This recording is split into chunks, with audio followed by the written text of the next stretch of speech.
आपण पाहत आहात धगधगता सूर्य बातमी, सूर्यासारखी प्रखर, तेजस्वी आणि थेट तुमच्या समोर।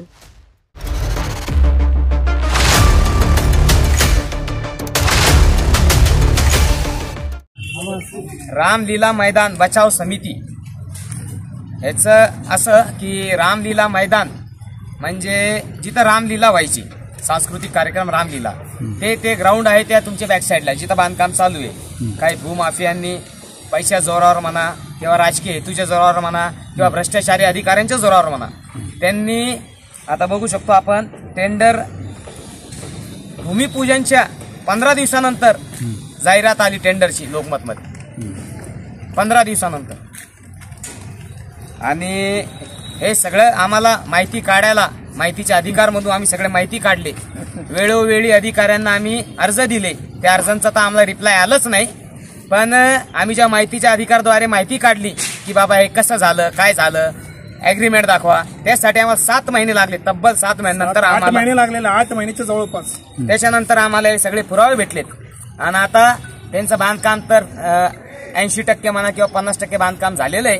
पण तरी आम्ही आमच्या परीने, आमच्या समिती जी आहे, आमच्या समितीच्या परीने, आमची समिती रामलीला मैदान बचाव समिती, त्या समितीच्या ह्यांनी आम्ही माननीय उच्च न्यायालयात आम्ही खटला दाखल करू व आमचं जे ग्राउंड आहे इथं आम्ही सांस्कृतिक कार्यक्रम व्हायचे, सकाळी संध्याकाळ पोलीस भरतीचे मुले येऊन तिथे प्रॅक्टिस करायचे, सगळं बंद झालेलं आहे। सगळे बंद झालं कारण की हा जे ग्राउंड आहे रामलीला मैदान खरा म्हणला तर तो आहे, इथं रावणदहन व्हायचं। त्या रामलीला मैदानाच्या नावामुळं याचं नाव रामलीला मैदान पडलं। तिकडचा पत्ता सांगा ना, तिकडचा पत्ता हाच M2 मधला N7 सिडको। तिथं कशाच बांधकाम झालं?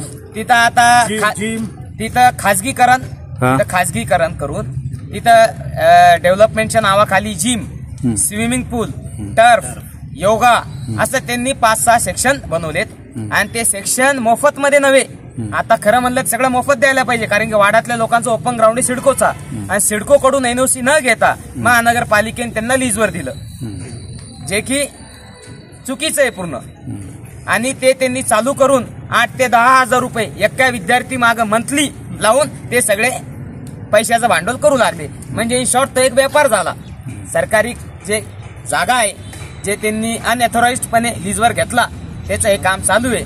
आणि आमचं समितीचा हेतू एवढाच की हा जे ग्राउंड आहे मोकळा, हा मोकळा ग्राउंडवर फक्त क्रिकेट खेळणारे मुलं जर क्रिकेट खेळायला आले तर संध्याकाळी इथं महिला वॉकिंग करू शकत नाही, जे भरती मारणारे जे पोरं जे गोळा फेगर करतात ते करू शकत नाही, फक्त क्रिकेट एक्झाम्पल सर। आता हे सीमित, हे फक्त क्रिकेटसाठी सीमित झालं, पण अदर ऍक्टिव्हिटीसाठी जे ग्राउंड बाजूला ठेवला होता त्याच ग्राउंडचं भूमाफियांनी वाटोळं लावून दिलं। आता त्या भूमाफियामध्ये माननीय लोकप्रतिनिधी असू शकतात, भ्रष्टाचारी अधिकारी असू शकतात, आम्हाला कोणाचंच पर्सनली लेवलवर नाव घ्यायचं नाहीये, पण हे सगळं होऊ लागलं की आम्ही वारंवार अर्ज देऊन पण आम्हाला रिप्लाय येत नाही। याचा अर्थ काय समजावं? मनपानं किती वर्षाचं लीजवर दिलं त्यांनी काय आम्हाला अजून बहुतेक माझ्या हिशोबाने 101 वर्षाच्या करारीवर, पहिला करार असतो हा 30 वर्षाचा देते, पहिला अटेक 30 वर्षाचा, नंतर ते वाढवता येतं 100 वर्षापर्यंत। हे कोणती संस्था नाही म्हणून, संस्था न म्हणता एक व्यक्तिगत माणूस आहे विक्रम जाधव म्हणून। स्थानिकांच्या वतीने काही मोठं आंदोलन उभारण्याची शक्यता आहे का? आता आंदोलन उभारून मला तरी वाटतं आंदोलन झाले आतापर्यंत, आंदोलन केले तर आता इन शॉर्ट म्हणता येईल की या वाडासाठी खरं म्हणलं तर लोकप्रतिनिधींनी पहिलं त्यांचा प्रस्ताव टाकावा। पण आता तुम्हाला आधी सांगितलं काही लोकप्रतिनिधींमुळे वाड्यातले जे लोकल लीडर्स आहे ते पण डेअरिंग नाही करायला यायचे।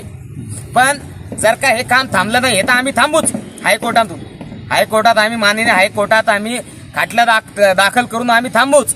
पण हे थांबल्यानंतर या वाड्यात जे इलेक्शन होणार आहे त्या इलेक्शनला पण त्यांना धडा बसेल की खरं नेमकं की आपल्या वाड्यातलं ग्राउंड मुलांनीच वाचवलं आणि मुलांमुळेच आपल्याला इलेक्शनने धडका बसला।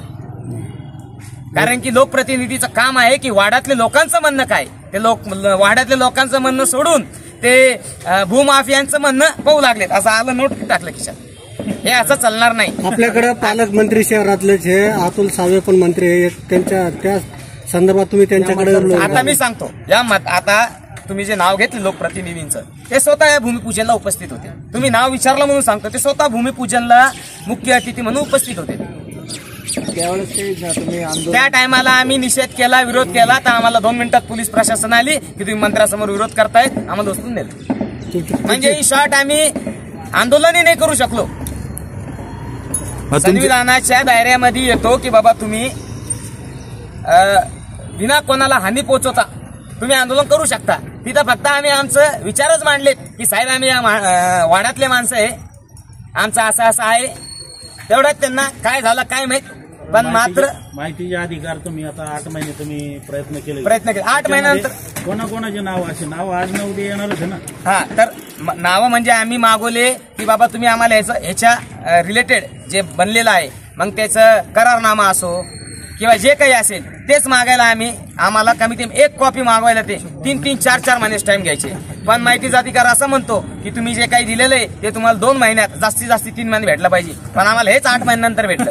मग आता याच्यामध्ये कोणते अधिकारी, त्या अधिकाऱ्याचे नाव घ्या, कोण लोकप्रतिनिधी आहे, डेव्हलपर आहे तुमची. आता मी सांगतो अधिकारी. आता ह्या ग्राउंड लीजला कोणी दिलं? महानगरपालिकेने दिलं. मग आता ते तुम्हाला सांगायची गरज नाही की महानगरपालिकेच्या कोणत्या अधिकारीच्या जीवावर हे काम झालं.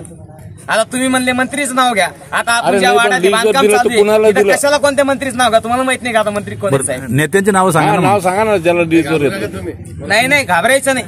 घाबरायचं काय त्याच्यात? म्हणजे इन शॉर्ट आमचं हे म्हणणं आहे, आम्ही आता क्लिअर ओपनली बोललोच की साहेब आलते उद्घाटनाला. आता याच्यापेक्षा मोठं काय बोलावं? तुमची पुढची भूमिका काय असणार आमची आहे? पुढची भूमिका टेंडरचं सांगतो. टेंडर आता तुम्हाला डेट वाईज सांगतो मी.